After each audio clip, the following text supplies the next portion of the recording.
ప్రవీణ్ గారు మరణం విషయంలో క్రైస్తవులు ఎక్కువ మంది న్యాయం జరగాలి, శిక్షించాలి అంటున్నారు.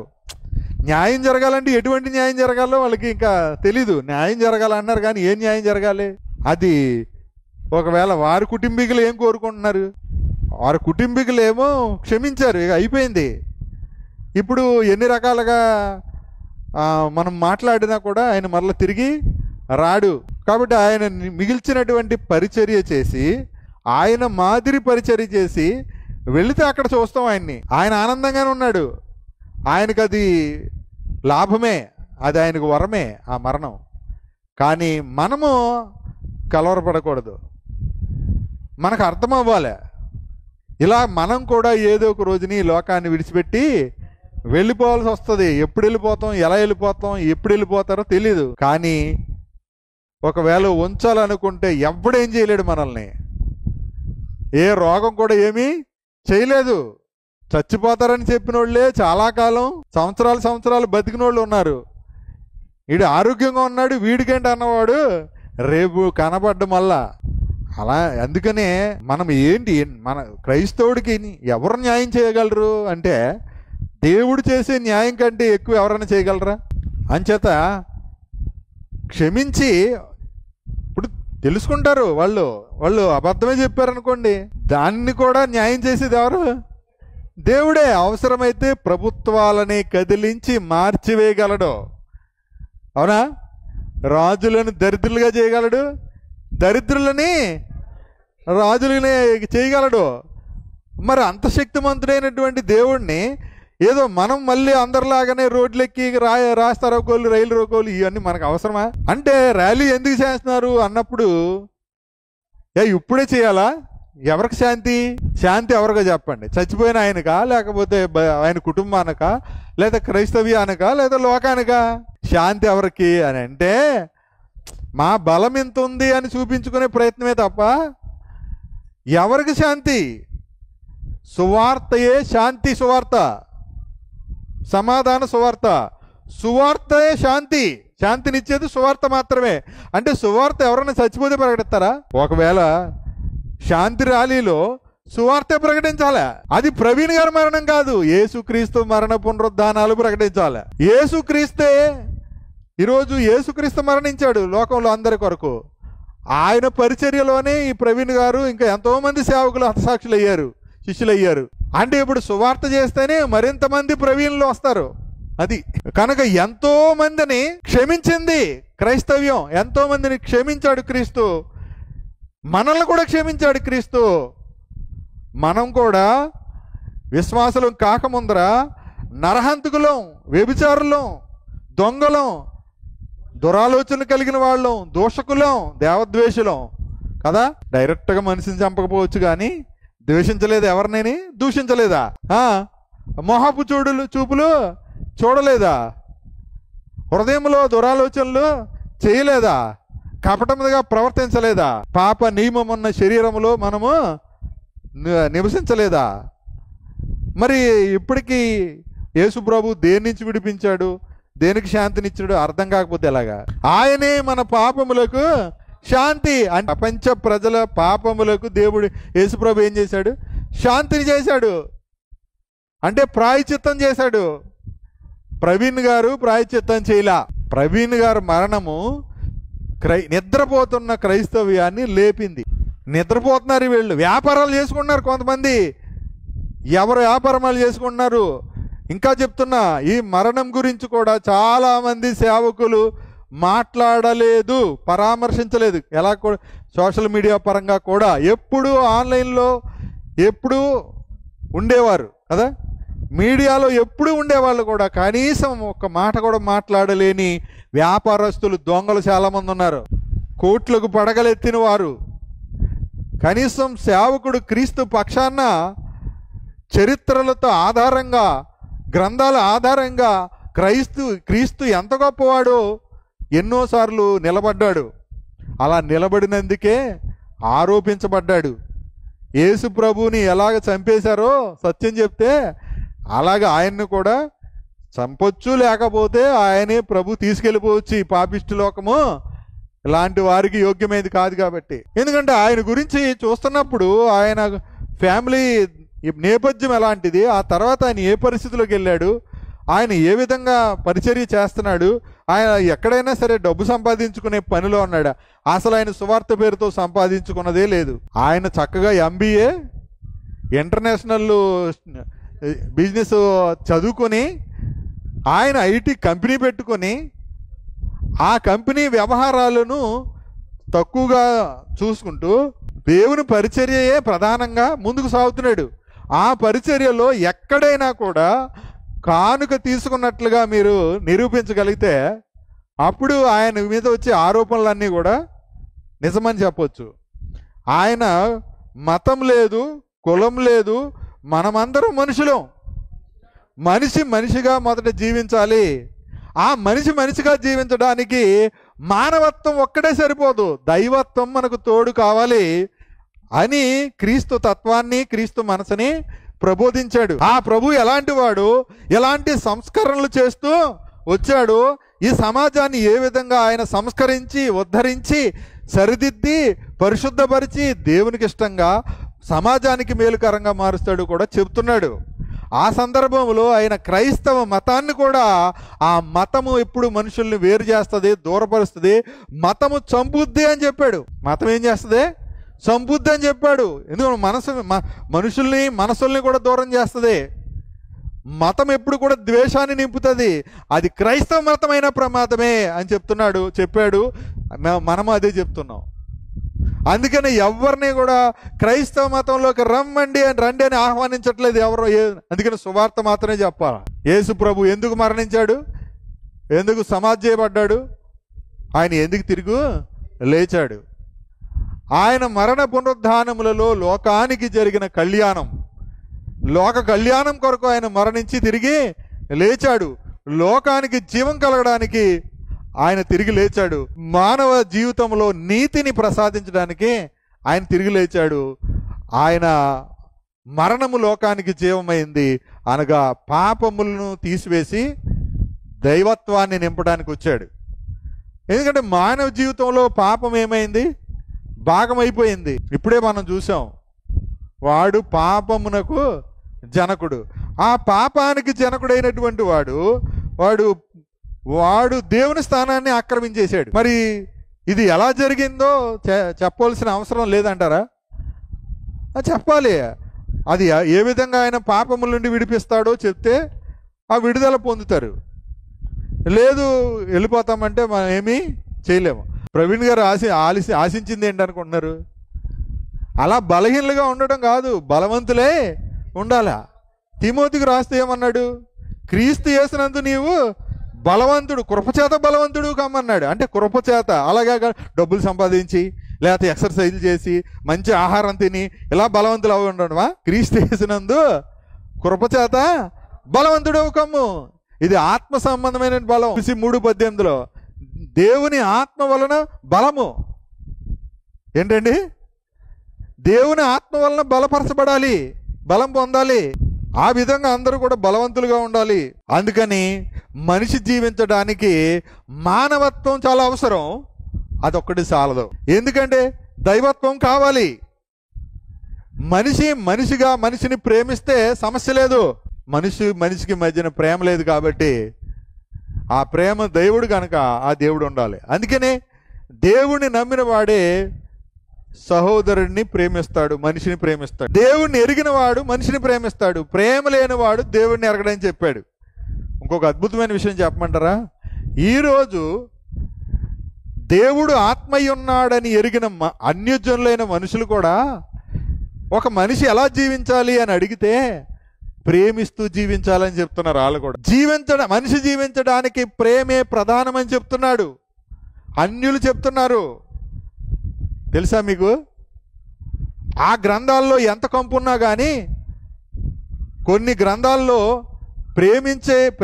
దేవుడు ప్రేమించాలని చెప్పాడని, ప్రేమించిన వాడే దేవుణ్ణి ఎరిగేవాడని వాళ్ళు కూడా మాట్లాడుతున్నారు.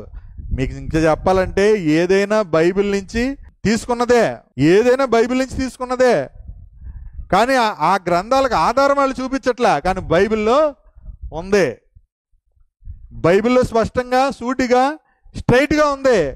కానీ ఎవరు కూడా ఇదిగో దేవుడు ప్రేమ అయి ఉన్నాడని, ప్రేమిస్తే దేవుడు మీలో మనుషుల్లో దేవుడు నివసిస్తాడని, ప్రేమించేవారు దేవుని యందు ఉంటారని, దేవుడు వారి యందు ఉంటాడని, ఇలాంటి మాటలు సూటిగా ఏ గ్రంథంలోనూ ఎవరు నాకు చూపించలేదు ఇంతవరకు.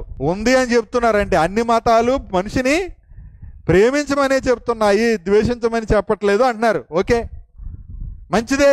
అలాంటప్పుడు మరి ఎందుకు పరాయి మతాన్ని ద్వేషిస్తున్నారు? మీరు ఇది గమనించాలి. నేను మళ్ళీ ఒక మాట చెప్తున్నాను. క్రైస్తవ్యము అంటే పరాయి మతాన్ని ద్వేషించేది కాదు. మతం అంటే అది మనిషిని యొక్క అభిప్రాయం. ఎదుటి వ్యక్తి యొక్క అభిప్రాయాన్ని గౌరవిస్తూనే మన అభిప్రాయం చెప్పేది కాదు, దేవుని అభిప్రాయం చెప్పాలి. దైవ సంకల్పం క్రైస్తవ్యం అంటే, మనిషిని అభిప్రాయం కాదు. అందుకని సేవకులు ఎప్పుడు కూడా నా అభిప్రాయం ఇదని చెప్తే దాన్ని తీసుకోకూడదు, దైవ సంకల్పం చెప్పాలి. దేవుని సేవకుడు రియల్ క్రిస్టియన్, ట్రూ క్రిస్టియన్ ఎప్పుడు కూడా నిజంగా క్రీస్తుని ఎరిగిన వాడు, దేవుడు ప్రేమ అయి ఉన్నాడని ఎరిగినవాడు, ప్రేమించి యేసుక్రీస్తు ప్రాణం పెట్టినవాడు ఎరిగినవాడు క్రీస్తు ప్రేమనే చెప్పాలి. కానీ ఇది నా అభిప్రాయం అని చెప్పకూడదు, ఇది నా అభిమతం అని చెప్పకూడదు. ఇక్కడ మనుషుల అభిప్రాయాలు వచ్చేసేటప్పటికీ అక్కడ మార్గం అనేది మరుగు చేయబడుతుంది.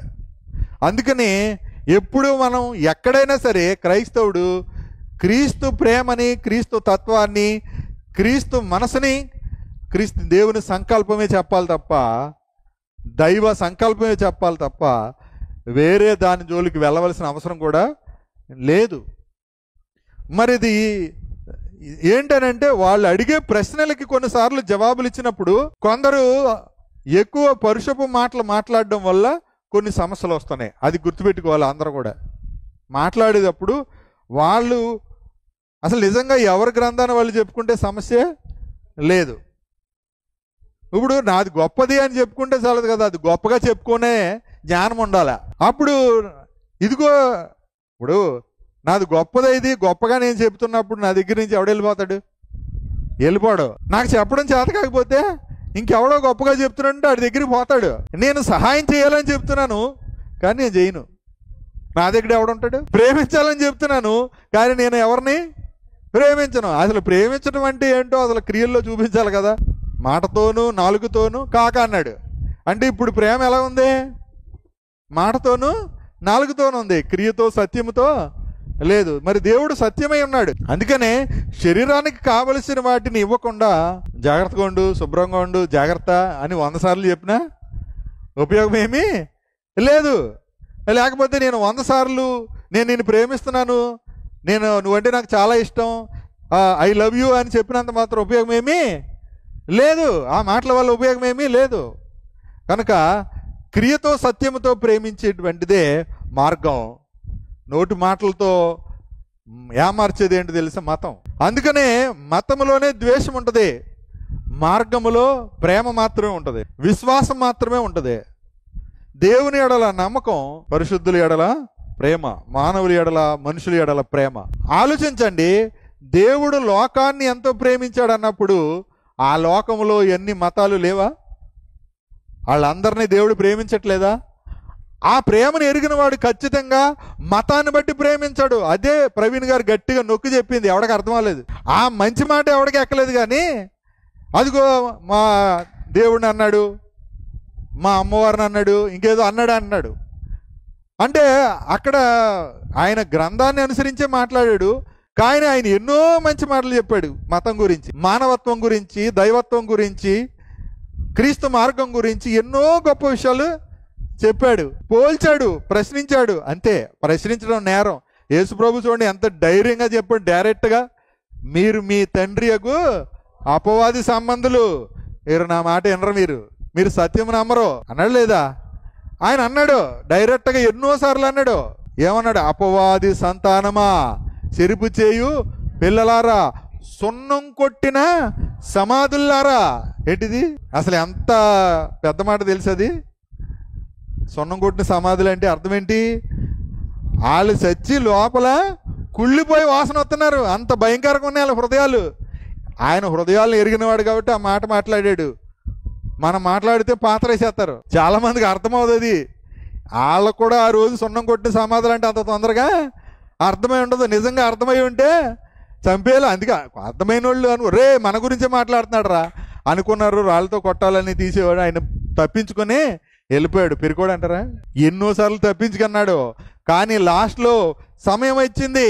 నేను నా ఇష్ట ప్రకారంగా నేను ప్రాణం పెట్టడానికి నాకు తండ్రి అధికారం ఇచ్చాడు. ప్రాణం పెట్టడానికి అధికారం ఉంది, ప్రాణం తిరిగి తీసుకోవడానికి అధికారం ఉంది. తండ్రి తనంతటి ఎలా జీవం కలిగి ఉన్నాడో నేను కూడా ఇదే విధంగా జీవం కలిగి ఉన్నానని చెప్పాడు. ఇది మనం గుర్తుపెట్టుకోవాలి. అందుకని యేసు ప్రభు మాట్లాడేటప్పుడు ఆ రోజు ఆయన కూడా మాట్లాడాడు, కానీ అది వాళ్ళ యొక్క విశ్వాసాన్ని ప్రశ్నించేదిగా ఉంది. అప్పుడు కూడా యేసు ప్రభు మాట్లాడినప్పుడు తట్టుకోలేదు. పౌలు మాట్లాడినప్పుడు కూడా కొన్నిసార్లు తట్టుకోలేకపోయారు. ముఖ్యంగా క్రైస్తవులే పౌలు మాటలకి సమాధానం చెప్పలేకపోయారు. ఎందుకంటే ఆయన పేతురు గారిని ఎదిరించాడు. మరి అలాగే ఈరోజు ఎవరైనా మాట్లాడుతున్నారా? మాట్లాడతామంటే ఎలా మాట్లాడుతున్నారు? ఎవడ నిజం చెప్తున్నాడు కూడా తెలియనంత దౌర్భాగ్యంగా. ఇప్పుడు నేను కూడా మాట్లాడాను కదా. నేను ఏది మాట్లాడినా న్యాయం అనేది తప్పకూడదు, నీతి అనేది తప్పకూడదు. ఎవరిని ఉద్దేశించి వారి మీద పగ తీర్చుకోవడానికో కసి తీర్చుకోవడానికో నేను మాట్లాడకూడదు. ఉన్నది ఉన్నట్టుగా సత్యమే మాట్లాడాలా. అప్పుడు కొంతమందికి బాధ కలుగుతుంది. ఇదిగో ఇది నా గురించి చెప్తున్నాడు అని కూడా ఒకడు అనుకోవచ్చు. మరి అప్పుడు ఏం చేయాలా? అలా ఆరోపించబడిన వాడు అలాగే ఉన్నానా, లేకపోతే నిజంగా నేను దేవుడిని అనుసరించి నడుస్తున్నానా? అనుకుంటే ఆడే పోతాడు, అనుకుంటే నేను పోవచ్చు. ఎవడపోతాడు దేవుడే. అన్ని దేవుడు లెక్కలు రాస్తాడు. కాబట్టి ఆయన్ని దూరంగా పారిపోయే వాళ్ళు ఎవరు లేరు. మనం ఆయనకి లెక్క ఒప్పచెప్పవలసి ఉన్నది. ఆయనకి పక్షపాతం ఏమీ లేదు కనుక ఏమీ తొందరపడవలసిన అవసరం లేదు. అందుకనే ఆయన న్యాయంగా తీర్పు తీర్చేవాడు. కాబట్టి మనం ఎవరి గురించి కూడా అతిగా ఎవరికి తీర్పు తీర్చవలసిన అవసరం లేదు. కానీ తప్పేదో ఒప్పేదో చెప్పే పరిస్థితి అయితే ఖచ్చితంగా ఉంది. సత్యానికి అసత్యానికి తేడా చెప్పాల్సింది ఉంది. శరీర సంబంధులకి ఆత్మ సంబంధులకి తేడా చెప్పవలసిన అవసరత ఉంది. అది పౌలు ఇవన్నీ కూడా చర్చించాడు. మీరు ఇది మనసును పెట్టండి. అసలు శరీర సంబంధులైన మనుషులు, ప్రకృతి సంబంధులైనటువంటి మనుషులు అని అంటాడు. పసిపిల్లలు అంటున్నాడు. మరి ఈరోజు ఇలాగ లేరా? ఎంతమంది లేరు ఆత్మ సంబంధులుగా ఎంతమంది ఉన్నారు? దేవుని మాటను బట్టి నడుచుకునే వాళ్ళు. కనుక ఈ క్రైస్తవ్యాన్ని చూస్తే ఎంతసేపు హెచ్చరించడమేనా, ఎంతసేపు తిట్టడమేనా, ఎంతసేపు ఇదేనా అని అంటున్నారు కదా. అంటే అంత భయంకరంగా ఉంది. ఎలా ఉన్నారంటే సున్నం కొట్టిన సమాధుల్లాగా ఉన్నారు. ఎవరు సజీవులుగా జీవగల దేవుణ్ణి సేవించేవారుగా కనబడించట్లేదు. అందుకని జాగ్రత్త క్రైస్తవ్యమా. క్రైస్తవుడు ఏం చేయాలంటే క్రీస్తు చెప్పిందే చేయాలి. ఆయన ఏం చెప్పాడంటే నేను మీకు ఏమి ఆజ్ఞాపించానో అవే చెప్పాలి. ఎంతోమంది యేసు ప్రభు తర్వాత ఎందరో అపోస్తులు, శిష్యులు, లేక విశ్వాసులు, సేవకులు, ఎందరో మిషనరీస్ హతసాక్షులయ్యారు. వాళ్ళ మరణాన్ని దేవుడే అనుమతించాడు. అపోస్తులు ఎవరైనా చంపబడ్డారో లేకపోతే ముసలోళ్ళే చచ్చిపోయారో చెప్పండి? ఎవరైనా? అందరూ చంపబడ్డారు. ఈ బైబిల్ రాసిన వాళ్ళు అందరూ చంపబడ్డారు. ఎక్కువగా మ్యాక్సిమం ఏంటండి వాళ్ళే. ఇప్పుడు వాళ్ళే చంపేశారు కదా, మనకెందుకు ఈ బైబిల్, మనకెందుకు ఈ మతం అనుకుంటే చంపినప్పుడే ఈ క్రైస్తవం విస్తరించింది. ఆ రోజు యేసు ప్రభుని చంపేస్తే ఇది ఆగిపోద్ది అనుకున్నారు. కానీ యేసు ప్రభు ఏం ఆజ్ఞాపించాడు ముందే? సర్వలోకానికి వెళ్ళండి, సర్వ సృష్టికి ఇదిగో నన్ను చంపుతారు, 3వ దినాన్ని నేను తిరిగి లేస్తాను. ఈ సువార్త ఇది దైవ సంకల్పం. ఇది ఎప్పటిది అంటే అనాది కాలమందే అనుగ్రహించబడింది. యేసుక్రీస్తు ప్రత్యక్షత వలన బయలుపరచబడింది. కనుక ఇది ఎప్పటిది? సృష్టికి ముందడిది ఇది వార్త. అది దేవుని భవిష్యత్ జ్ఞానం. అంటే దేవుని భవిష్యత్ జ్ఞానాన్ని నిన్న మొన్న అని యేసు ప్రభు మొన్న వచ్చాడు 2000 సంవత్సరాలు అని అంటే అది అజ్ఞానం అన్నమాట. అందుకని ఖచ్చితంగా క్రీస్తు గురించి తెలుసుకోకుండా వాళ్ళు మాట్లాడుతూ ఉంటారు. మనం ఎప్పుడు కూడా క్రీస్తు గురించి మాత్రమే మాట్లాడుతూ వెళ్ళిపోవాల్సిందే. ఆ చనిపోయినటువంటి భక్తులను ఎందుకు జ్ఞాపకం చేసుకుంటామంటే వాళ్ళు అనుసరించిన ఆ నీతిని మనము మాదిరిగా మనం తీసుకోవాలి, వాళ్ళ విశ్వాసాన్ని మనం మాదిరిగా తీసుకోవాలి. అది హెబ్రీ పత్రిక 13వ అధ్యాయం 7వ వచనంలో చెప్పాడు. ఒకసారి 13వ అధ్యాయము, మీకు దేవుని వాక్యము బోధించి మీ పైన నాయకులుగా ఉన్న వారిని జ్ఞాపకం చేసుకుని అది వారి ప్రవర్తన ఫలమును శ్రద్ధగా తలంచుకోవాలి. ఎలా ప్రవర్తించారు? ప్రవీణ్ గారు ఎలా ప్రవర్తించారు?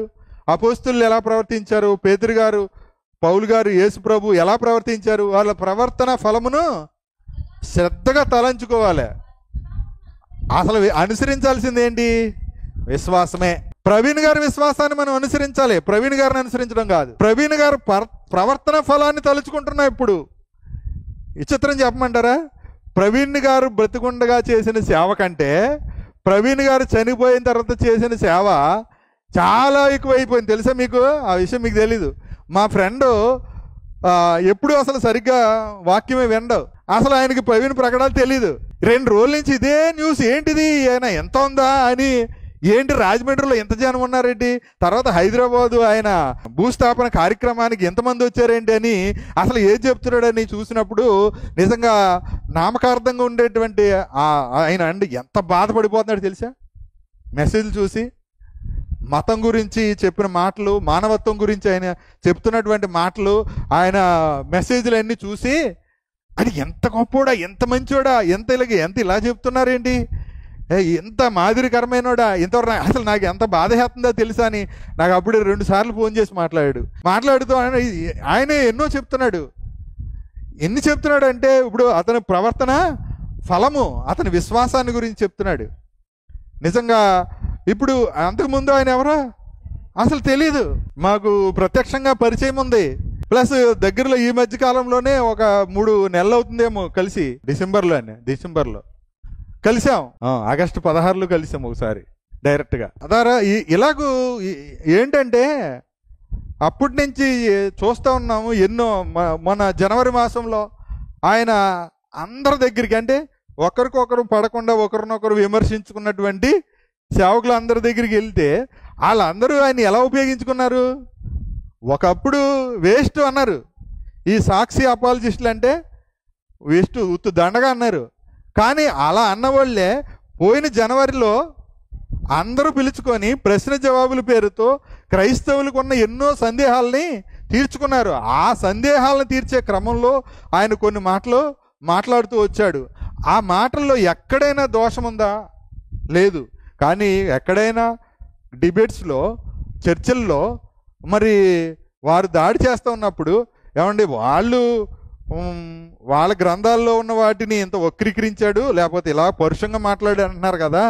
మరి అలాంటప్పుడు బైబిల్ గురించి, యేసుప్రభు గురించి, మరియమ్మ గురించి వీళ్ళు దరిద్రంగా మాట్లాడుతున్నప్పుడు ముందు వాళ్ళే ఖండించవచ్చు కదా. ఎందుకురా మీకు వాళ్ళ గురించి అని? ఇవాళ మా రాముడిని అన్నాడు, సీతమ్మ వారిని అన్నాడు అంటున్నారు కదా. మరి వాళ్ళ జోలు ఎందుకురా మీకు? వాళ్ళ జోలికి మీరు వెళ్లకుండా ఉంటే మన జోలికి వాళ్ళు రారు కదా. మరి రాముడు ఎంత గొప్పవాడో, సీతమ్మ వారు ఎంత గొప్పవాడు చెప్పుకోవచ్చు కదా. నల్లట్ట పుస్తకం అని, ఎడారి మతం అని, యేసు వ్యభిచారం వల్ల పుట్టాడని, మరియమ్మ చెడిపోయిందని చెప్పి నిందలేస్తున్నప్పుడు, ఇప్పుడు మనం అన్నీ పవిత్రంగా భావించి ఈ గ్రంథానికి మనం ఆత్మీయ అర్థాలు చెప్పు నేర్చుకుంటున్నప్పుడు వాళ్ళు కూడా అక్కడ ఏదో ఆత్మీయ అర్థాలు చెప్తున్నారుగా, చెప్పట్లేదా? వాళ్ళు ఇంకా ఎక్కువ చెప్తున్నారు. దీంట్లో ఇంకా ఎక్కువ ప్రత్యక్షంగా మనం అర్థం చేసుకుంటున్నాం. అక్షరార్థంగా కూడా ఇందులో తప్పులేదు. కానీ వాళ్ళు అక్షరార్థంగా చదివితే అన్ని బూతులే. దానికి వాళ్ళు ఏం చెప్తున్నారు? పలానా జన్మలో శాపం, ఇప్పుడు ఇలా పుట్టాడు, ఇప్పుడు ఇలాగ అనుభవించాడు, అది గత జన్మ శాపం, ఈ జన్మ అంటున్నారు. అసలు ఉందో లేదో తెలియనటువంటి కథలు అవన్నీ. ఇప్పుడు నేనే అన్నాను కథలని, అడుగోయాడు కథలు అంటున్నాడంటే ఇంకేం చెప్పాలి? బైబిల్ ఏం చెప్తుంది? మనుషులు ఒక్కసారే మృతి పొందాలి, ఆ తర్వాత తీర్పు, మరో జన్మ గురించి అసలు బైబిల్ చెప్పనే లేదు. చెప్పనప్పుడు మరి మనుషులు కల్పించిన కథల్లాగా ఉన్నాయి తప్ప ఇంకెక్కడన్నా ఉన్నాయా? ఏవో కొన్ని చూస్తారు, ఇదిగో గత జన్మలో సంగతులు చెప్తున్నారు, ఏదో చెప్తూ ఉంటారు. దానికి శాస్త్రీయమైనటువంటి ఆధారాలు ఎక్కడ కూడా లేనే లేవు.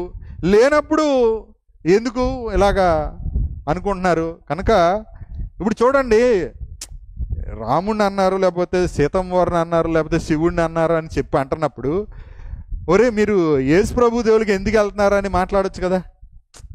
అలాగే ఎందుకు మాట్లాడరు వాళ్ళు? మన క్రైస్తవులు చెప్పట్లేదా వాళ్ళ జోలికి ఎందుకు వెళ్తున్నారు మీరని? వాళ్ళని దేవతల్ని దూషించొద్దని మన వాళ్ళు చెప్పట్లేదా? మనం ఎందుకు దూషించాలి? అసలు వాళ్ళ గురించి అసలు మాట్లాడవలసిన అవసరం కూడా లేదు. ఎప్పుడన్నా మీ యేసు ప్రభు ఇలాగా అని చెప్తున్నప్పుడు కాదు ఇలాగని చెప్తున్నాం, వాళ్ళు కూడా ఇదిగో మీ గ్రంథాల్లో కూడా ఇలాగ ఉంది కదా అని చూపిస్తున్నాం. దానికేమో వాళ్ళ సందర్భాలు, జన్మలు, లేకపోతే ఏ శాపాలు ఇవన్నీ చెప్తున్నారు. ఇక్కడ శాపాలు సందర్భాలు కాదు కదా, డైరెక్ట్గా దేవుడు చేశారా మనుషులు చేశారా? అది మనుషుల గురించి రాయించాడా దేవుడి గురించి రాయించాడా? తప్పు దేవుడు చేశాడా మనుషులు చేశారా అనేది చెప్తున్నాం, అంతేనా? పరిశుద్ధాత్మ వలన మరియ గర్భము దాల్చిందంటే వ్యభిచారం వల్ల యేసు పుట్టాడు అన్న మాట ఎంత భయంకరమైన మాట. దాన్ని ఖండించిన ఒక్క హైందవుడు కనబడుతున్నాడా చెప్పండి? ఖండించిన ఒక్కడు కనబడుతున్నాడా? ఈ మతద్వేషాలు ఎందుకు? ఎవడి దేవుడి గురించి, ఎవడి గ్రంథాల గురించి పరిపూర్ణంగా ఎవరికైనా తెలుసా? మరి తెలియనప్పుడు ఎందుకు? తెలియని వాడు కూడా ఇవాళ చంపేస్తానంటున్నాడు. నా మతాన్ని నువ్వు దూషిస్తే ఏమన్నాడు?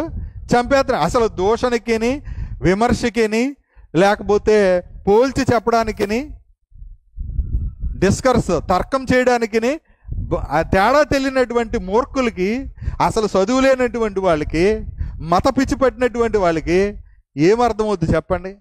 ఎవరికైనా అర్థమవుద్దా? మత పిచ్చోళ్ళకి ఏమైనా అర్థమవుద్దా? అర్థం కాదు. కనుక చాలామంది మతానికి అంటే వాళ్ళ అభిప్రాయం చెప్తున్నారు తప్ప అసలు దేవుని మార్గం అనేది చెప్పట్లేదు. ఎందుకంటే అందరం ఒకే నేల మీద ఉన్నాం, అందరూ ఒకే గాలి పిలుస్తున్నాం, అందరూ నీళ్ళు తాగుతున్నారు. వాళ్ళేమీ బ్రాందీలో లేకపోతే విచిత్రమైనది ఏది తాగట్లేదు, ఏ మతం వాళ్ళు అయినా కానీ. అందరికీ తల్లి గర్భంలో నుంచి, తల్లి గర్భాల్లోంచే వస్తున్నారు. అందరికీ పుట్టుక, అందరు సావు ఒక విధంగా లేకపోవచ్చు కానీ అందరూ చేస్తున్నారు. చావనోడు ఎవడన్నా ఉన్నాడా? ఇప్పుడు ఈయన ప్రభు పరిచర్యలో చనిపోయాడు, మరి అలాగూ వాళ్ళు దర్శనాలకు వెళ్ళి చచ్చిపోవట్లేదా? యాత్రలకు వెళ్ళి చచ్చిపోవట్లేదా? చావట్లేదా? ఎవరు చావట్లేదా? వాళ్ళ భక్తులు ఎవరో చావలేదా? ఎక్కడ చావలేదు చెప్పండి? పుష్కరాల పేరుతో తొక్కేసి చంపేలేదా? మొన్న జరిగినటువంటి కుంభమేళాలో తొక్కేసి చంపేసుకోలేదా? ఎందుకు? దేవుడి కోసం దర్శనానికి వెళ్ళినోడు ఇంకో మనిషిని తొక్కి చంపేస్తున్నాడంటే అక్కడ క్రమశిక్షణ ఏది? ఏమి నేర్పించింది ఆ ధర్మం? మళ్ళీ ధర్మం అని కూడా, ధర్మం ఎప్పుడు కూడా ఎదుటి మనిషిని బాధ పెట్టదో, ఎదుటి మనిషిని దూషించదో గుర్తెట్టుకోవాలా. ధర్మం కాదు అది, మతం. మతమే ఎప్పుడు కూడా మనిషిని ద్వేషించి, మతమే ఎప్పుడు మనిషిని ఎంచుతుంది. కులాను, మతాన్ని, దేశాన్ని, గ్రామాన్ని, వర్గాన్ని, వంశాన్ని ఇలా ఎంచుతూ ఉంటుంది, వీడదీస్తూ ఉంటుంది. కానీ దైవత్వం ఎప్పుడు కూడా అందరినీ, మనుషులందరూ దేవుని సంతానంగానే చూస్తుంది. మనుషులందరూ దైవ స్వరూపాలే. మనుషులందరిలోని దేవుని స్వరూపం, దేవుని పోలిక ఉంది. దేవుని పోలిక మనుషుల్లో ఉంది, దేవుని స్వరూపం ఉంది, అది ఆత్మ. ఇది తెలుసుకున్న వాడే ఒళ్ళు దగ్గర పెట్టుకుని మాట్లాడతాడు. ఇది అర్థం కాని వాడు శరీర సంబంధి, ప్రకృతి సంబంధి. వాడు పసిపిల్లోడు, వాడికి ఏమీ తెలీదు. పిచ్చోడాడు, వాడి చేతిలో రాయి పెడితే ఎటు ఇసురుతాడో తెలీదు, ఎవడ తగులుతుందో తెలీదు. వాడు బాంబు కూడా రాయి అనుకుని ఇసిరేస్తాడాడు. అలాగే వీళ్ళు అలాంటి శరీర సంబంధులు కాబట్టి దేవుని దర్శనానికి వెళ్ళి కూడా తొక్కేసుకుని చచ్చిపోతున్నారు. ఎక్కడైనా క్రైస్తవ సభల్లో తొక్కేసుకుని చచ్చిపోయిన సందర్భాలు ఉన్నాయా? మీరు ఎప్పుడైనా విన్నారా? మీరు పుట్టాక? నేను ప్రభువుని నమ్ముకుని 10 సంవత్సరాలు దాటింది, ఇప్పుడు వరకు నేను వినలేదు ఒక్క వార్త కూడా. స్వస్థత శాలలకు వెళ్ళి, స్వస్థత ప్రార్థనలకు వెళ్ళి కూడా తొక్కుకోలేదు. అక్కడికే ఒకరి మీద ఒకరు పడతారు కానీ అక్కడ కూడా లక్షలాది మంది ఉన్నా ఎక్కడ తొక్కిసలాట ఉండదు, ఎక్కడ తొక్కిసలాట ఉండదు. మరి అన్ని లక్షల మంది ఉన్నప్పుడు, ఎన్ని లక్షల వేల మంది ఒక ఇప్పుడు హై స్కూల్ గ్రౌండ్లో జరుగుతుంది. అందరూ ఎవరు బోహన వాళ్ళు తీసుకుని తాయితీగా వెళ్ళిపోతారు. ఒక్క పోలీసుడు కానీ ఎవరు ఉంటారా? ఇటు వెళ్ళండి, ఇటు వెళ్ళండి, ఇటు కూర్చోండి, నడండి, కదలండి అని ఎవడని చెప్తాడా? లేకపోతే దైవ దర్శనానికి వెళ్తే ఇలా లాగేసినట్టు లాగేసి నడండి నడండి అని గిండేస్తారా? మనోళ్ళు కూడా ప్రవీణ్ గారు ఆ దేహాన్ని చూడడానికి వెళ్తే నడండి నడండి అంటున్నారు ఇలాగ. ఆయన్ని చూడడం కాదు, ఆ బాడీని మనం చూడడం కాదు, మన యేసు ప్రభువునే చూడాలి. ఆయన జీవించినటువంటి చదివాం కదా, అనుసరించిన ప్రవర్తన ఫలమును అనుసరించాలి, వారి విశ్వాసాన్ని గైకొనాలి. అది గుర్తుపెట్టుకోవాలి ఎవరైనా సరే.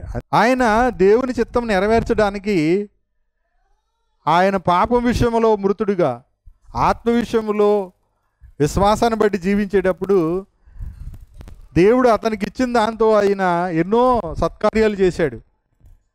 అవి మనుషులు కనబడాలని చేయలేదు, చాలా నిరాడంబరంగా జీవించాడు. ఏమండి, ఇప్పుడు ఆయన నిరాడంబరంగా జీవిస్తే ఆయన అకస్మాత్తుగా ఆయన మరణించినప్పుడు ఆ మరణాన్ని కూడా వ్యాపారంగా చేసుకునేవాళ్ళు. లోకంలో ఉన్న మీడియా అదే వ్యాపారం, క్రైస్తవ్యంలో ఉన్న మీడియా కూడా అదే వ్యాపారం. ఈరోజు సేవకులు కూడా, నన్ను బాధగట్టిన విషయం చెప్తున్నాను, సేవకులు అనబడిన వారు, పాస్టర్లు అనబడిన వారు కూడా శవాల మీద చిల్లరేసుకునేవాళ్ళేగా, ఇంకా దిగజారిపోయిన కొందరు శవాల మీద పేలాలు అంటే మరమరాలు ఏరుకునేవాళ్ళు. అంటే అర్థమైంది మీకు? బియ్యం వేస్తారు, డబ్బులు వేస్తారు కదా చిల్లర, ఆ పెయిన్ ఇవి ఏరుకునేవాళ్ళు లాగా తయారైపోయారు అనమాట. ఇప్పుడు ఒక సేవకుడిని ఇలాగా ఒకవేళ చనిపోయినా చంపేసినా అనుమతించింది ఎవరు? దేవుడే కదా. ఎవరైనా చంపేసినా లేక యాక్సిడెంట్లో చనిపోయినా, మరి అప్పుడు దేవుడు మన పక్షమున ఉండగా మనకు విరోధి ఎవడు? ఆ మాట రాదా గుర్తుకి? ఫస్ట్ గుర్తు రావద్దా? వదాలి. మనలను కాపాడువాడు కునుకడు నిద్రపోడు, ఆ మాట గుర్తు రాదా? రావలొద్దా? రావాలి. ఇంకా ఇలాంటి వాక్యాలు చాలా ఉన్నాయి కదా. మరి ఎన్నో వాక్యాలు తెలిసిన వాళ్ళు దేవుని అనుమతి లేకుండా జీవ మరణములు ఎవరి వశంలో ఉన్నాయి? దేవుని వశంలో ఉన్నాయి. ఆయనే వాక్యం కూడా తెలుసు కదా. ఆయన సెలవు లేకుండా కనీసం భోజనం కూడా ఎవడు చేయలేడు. గాలి పీల్చగలడా? అందరికీ ఊపిరిచ్చేది ఆయనే కదా, జీవం ఇచ్చేది ఆయనే కదా. ఇప్పుడు ఆయన అనుమతి ఇవ్వకుండా ఈయన చనిపోయాడా? లేకపోతే ఆయన అనుమతి ఇవ్వకుండా ఎవడైనా ఈయన చంపగలడా? దేవుడు మన పక్షమున ఉండగా మనకు విరోధి ఎవడు? నీవు నా పక్షమున ఉండగా నన్ను మనుషులు ఏమైనా చేయగలరా అని దావీదు ప్రశ్నించాడు లేదా? నరులు నన్ను ఏమి చేయగలరా అన్నాడు. అవునా? అనుమతి ఇచ్చింది ఎవరు మరణానికి? న్యాయం చెప్పండి. అనుమతి ఇచ్చింది ఎవరు? దేవుడే కదా. ఇప్పుడు మనం ఎవరిని అడగాలి? దేవుడిని అడగాలి. న్యాయం చేయవలసింది ఎవరు చెప్పండి? ప్రభుత్వాలా? దేవుడు న్యాయం చేయకపోతే ప్రభుత్వాలు ఏమైనా చేయగలవా? అసలు నిజంగా ఎవరు ఏడవాలి, ఎవరు అడగాలి?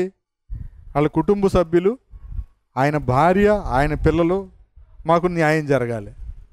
సరే, ఇప్పుడు ఇలా ఆలోచించేద్దాం. ఆయన ఎవరో చంపారు అనుకుందాం. ఆ చంపిన వారిని ఉరి తీసేస్తే వీళ్ళకి న్యాయం జరుగుతుందా?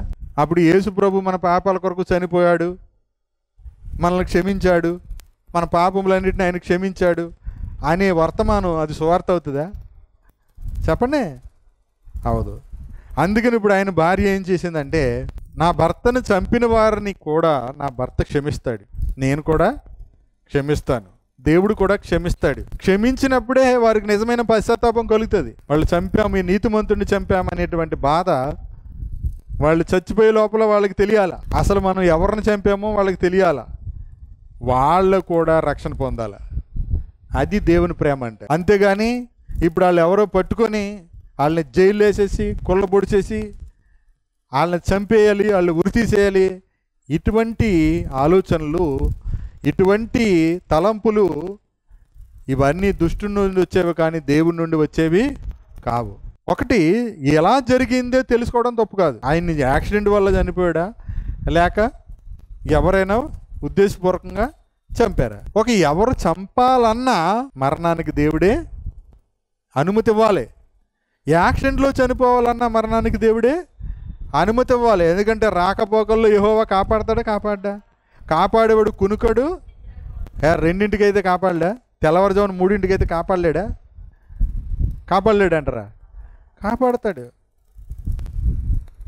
ఇదే సేవకులు నన్ను ప్రమాదంలో కాపాడాడు, ఆపదలో కాపాడాడు, మరణంలో కాపాడాడు చెప్పట్లేదా? అందుకనే ఎప్పుడు ఈ దేహాన్ని విడిచిపెడతామో ఎవరికి తెలీదు. కానీ ఆ దేహాన్ని విడిచిపెట్టే వరకు కూడా దేవుడు యేసుక్రీస్తుని విశ్వసించే వారికి పరిశుద్ధాత్మనిచ్చాడు. ఎందుకంటే ఆత్మ వలన మనం జీవించడానికి. ఎల్లప్పుడూ ఉంటాడా పరిశుద్ధాత్మ? ఉండడా? ఎల్లప్పుడూ ఉంటాడు. కాబట్టి ఆ పరిశుద్ధాత్మను అనుసరించి జీవిస్తున్నప్పుడు ఖచ్చితంగా మనము క్రమముగా నడుచుకుంటాం, క్రమంగా జీవిస్తాం, పాపానికి దూరంగా ఉంటాం. ఇది మీకు సింపుల్గా అర్థమవడానికి ఎఫెసీ పత్రిక ఎవరికి రాశాడు? సంఘానికి రాశాడు కదా. సంఘము యేసు శరీరము, యేసుక్రీస్తు శరీరము అనే ఉద్దేశంతో రాశాడు. అంటే సంఘములో యేసుక్రీస్తు శరీరములో అవయవాలైనటువంటి మనము ఎలా జీవించాలి, అవునా? మీకు సింపుల్గా అధ్యాయాలను బట్టి చెప్తాను. మొదటిది ఏంటంటే 3వ వచనం, ఆయన క్రీస్తునందు పరలోక విషయంలో ఆత్మ సంబంధమైన ప్రతి ఆశీర్వాదమును మనకు అనుగ్రహించను. 1:3. ఫస్ట్ది ఏంటంటే పరలోక విషయంలో క్రీస్తునందు ప్రతి ఆశీర్వాదాన్ని ఏం చేశాడు? మనకి ఇచ్చేశాడు. యేసు ప్రభునందు విశ్వాసం ఉంచితే మనకి ఏం చేశాడు? ఇచ్చేశాడు. అందులో మొదటిది ఏంటంటే 13-14 చూడండి. మీరును సత్యవాక్యమును అనగా మీ రక్షణ సువార్తను విని, చూడండి, క్రీస్తునందు విశ్వాసం ఉంచి వాగ్దానం చేయబడిన ఆత్మచేత ముద్రించబడితిరి. ఓకేనా? ఆ ఆశీర్వాదంలో మొదటిది ఏంటి? పరిశుద్ధాత్మ వల్ల ముద్రించబడ్డం. ఓకేనా? అర్థమైందా? ఇంకేమన్నట్టు తెలుసా? దేవుని మహిమకు కీర్తి కలుగుటకై ఆయన సంపాదించుకున్న ప్రజలకు విమోచనము కలుగు నిమిత్తము ఈ ఆత్మ మన స్వాస్థ్యమునకు సంచుకరువుగా ఉన్నాడు. అంటే అడ్వాన్స్గా మనకి ఫస్ట్ వాగ్దానములో మొదటిది ఆశీర్వదించాడు కదా. ఆశీర్వాదంలో మొదటిది ఏంటి? పరిశుద్ధాత్మను స్వాస్థ్యంగా ఇచ్చాడు, సంచుకరువుగా ఇచ్చాడు. అంటే అడ్వాన్స్గా ఇచ్చాడు, భజనగా ఇచ్చాడు. అది చెప్పుకున్నాం కదా. ఆశీర్వాదాల్లో మొదటిది పరిశుద్ధాత్మను ఇవ్వడం. అర్థమైందా? ముద్రించాడు, ఇచ్చాడు. ఎందుకు? దేవుని మహిమకు. ఇది మొదటి అధ్యాయం. 2వ అధ్యాయంలో 18వ వచనం. ఇప్పుడు పరిశుద్ధాత్మని ఇచ్చాడు కదా స్వాస్థ్యంగా. ఆయన ద్వారా అంటే యేసుక్రీస్తు ద్వారానే మనం ఉభయులం, అంటే ఇశ్రాయేలీయులు కానీ, శరీరాన్ని బట్టి దావీదు సంతానం లేదా అబ్రహాం సంతానం కానీ, మనం కానీ ఉభయులము ఒక్క ఆత్మ యందు తండ్రి సన్నిధికి వచ్చినప్పుడు ఆ పరిశుద్ధాత్మ వలననే. ఇప్పుడు యూదులు కానీ మనం కానీ ఒక్క ఆత్మ ద్వారానే తండ్రి సన్నిధికి వచ్చాం. రైట్. 22వ వచనం. 2:18 తర్వాత 2:22. ఆయనలో అంటే యేసు ప్రభులో మీరు కూడా తండ్రి సన్నిధికి వచ్చింది ఎందుకు? ఆ పరిశుద్ధాత్మ ద్వారా వచ్చాం కదా అందరం. అని ప్రవీణ్ ప్రగడాల గారు మరణం ఆయనకి లాభం. అర్థమైందా? మనకు నష్టం. క్రైస్తవ్యానికి లాసు, నష్టం. కుటుంబానికి కూడా బాధే, కానీ ఆయనకి లాభం. అందుకే బ్రతుకుట క్రీస్తు, అంటే క్రీస్తు కొరకు బ్రతకాలి. చావైతే లాభం, ఆయనకి లాభమే. మీరు ఎలా ఎవరేమనుకున్నా. అందుకనే వీళ్ళు ఏమనుకుంటున్నారంటే చంపేస్తే ఆగిపోద్ది అనుకుంటున్నారు. చంపితే ఆగదు, చంపితే పెరిగిపోద్ది. క్రైస్తవుల్ని ఎప్పుడు క్రీస్తుని చంపిన దగ్గర నుంచి కదా, అంతకుముందు ప్రవక్తలను చంపారు లేదా? క్రీస్తుని ఒకనే కాదండి, చెప్పాడు కదా యేసు ప్రభు. బలిపీఠం హేబేల్ రక్తం దగ్గర నుంచి బలిపీఠానికి వరకు జకర్యా రక్తం అన్నాడా? ఆ తర్వాత మరి యేసు ప్రభు రక్తమా? ఆ తర్వాత అపోస్తుల రక్తమా? శిష్యుల రక్తమా? ఆ తర్వాత ఎంతమంది బోధకుల్ని, ఎంతమంది సేవకుల్ని చంపేశారు? చంపేస్తే ఆగిపోయిందా క్రిస్టియనిటీ? ఆగదు. కారణం ఏంటో తెలుసా? యేసుక్రీస్తు మరణం ఎంత ఆధారమో యేసుక్రీస్తు పునరుద్ధానం కూడా అంతే ఆధారం. అందుకే క్రీస్తుకు మరణం లేదు, క్రైస్తవుడికి కూడా మరణమే లేదు. కేవలం ఈ దేహాన్ని మాత్రమే చంపుతారు. యేసుప్రభు చెప్పాడు, దేహాన్ని చంపేవాడికి మీరు భయపడొద్దు, ఆత్మని చంపి దేహాన్ని చంపి నరకంలో వేసేటువంటి వానికి, దేవునికి మీరు భయపడండి అన్నాడు.